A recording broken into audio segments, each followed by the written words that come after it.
আসসালামু আলাইকুম। আজকে আমি আলোচনা করব বহুপদী অধ্যায়ে আসা গুরুত্বপূর্ণ একটা টপিক, সর্বোচ্চ এবং সর্বনিম্ন মান কিভাবে বের করে।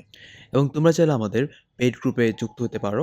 আমাদের ভার্সিটি কো ম্যাথ কোর্স, যেখানে হচ্ছে আমরা প্রতিটা চ্যাপ্টারের উপর ডিটেইলস আলোচনা করবো, এমসিকিউ নিয়ে, এমসিকিউ ট্রিক্স নিয়ে, এমসিকিউ শর্টকাট নিয়ে। তো তোমরা চাইলে অ্যাড হয়ে যেতে পারো, এবং ভর্তির লিঙ্কটা কমেন্ট বক্সে দেওয়া থাকবে। প্রথমত যদি আমরা এই ম্যাথটার দিকে তাকাই, x square minus two x plus five এর ন্যূনতম মানটা কত?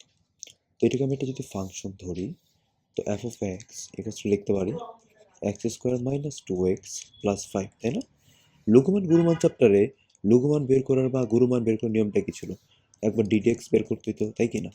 আচ্ছা, একবার ডিডেক্সটা বের করি, টু এক্স মাইনাস টু। তারপরে একবার ডিডেক্স এর মানটা কি ধরতাম? জিরো ধরতাম না? তাহলে এখান থেকে এক্স এর মানটা পাবো কত আমরা? ওয়ান, তাই না? দেখো, লঘুমান গুরুমানে কিন্তু আমরা এক্স এর প্রথমত দুইটা মান পাইতাম, তারপরে কিন্তু দুইবার ডিফারেন্সিয়েট করতে হতো। কেন?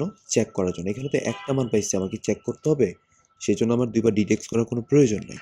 এই যে এক্স এর যে মান, এটাই যদি মেইন ফাংশনে বসাই, তাহলে আমরা কি পাবো? ন্যূনতম মানটা পেয়ে যাব। তাহলে এক্স এর মানটা ওয়ান মেইন ফাংশনে বসাই দাও, তার উত্তরটা কি আসবে?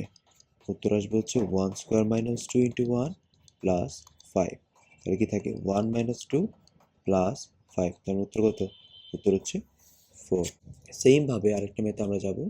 দেখো, এক্স বাস্তব হলে five minus four x minus x square রাশির সর্বোচ্চ মান কত হবে? সেম কথা, সর্বোচ্চ মান কি গুরুমান না? আচ্ছা, এরকম একটা ফাংশন চিন্তা করতে পারি। ফাংশন কত? Five minus four x minus x square. আচ্ছা, একবার ডিডেক্স করতে হবে না? একবার ডিডেক্স করলে কি আসবে? Zero minus four minus two x. আচ্ছা, এটার মান তো আবার জিরো ধরতে হবে, কারণ ফার্স্ট ডেরিভেটিভ মান কত? জিরো ধরতে হয়। তাহলে এখান থেকে টু এক্স এর মান বলতে পারে মাইনাস ফোর, এক্স এর মান হচ্ছে কি? Minus two. এই এক্স এর যে মাইনাস টু যে মানটা, একটা মান, এটার জন্য কিন্তু সর্বোচ্চ মান পাবো, এবং এটা মেইন ফাংশনে বসাইতে হবে। এখন আমি মেইন ফাংশনে মাইনাস টু বসিয়ে দেখি, ফাইভ প্লাস এইট হয়ে যাবে, এখানে হচ্ছে মাইনাস ফোর হয়ে যাবে। তার মানে আলটিমেটলি মানটা কি হয়ে যাবে? আলটিমেটলি মানটা দাঁড়াচ্ছে নয়। সহজ না?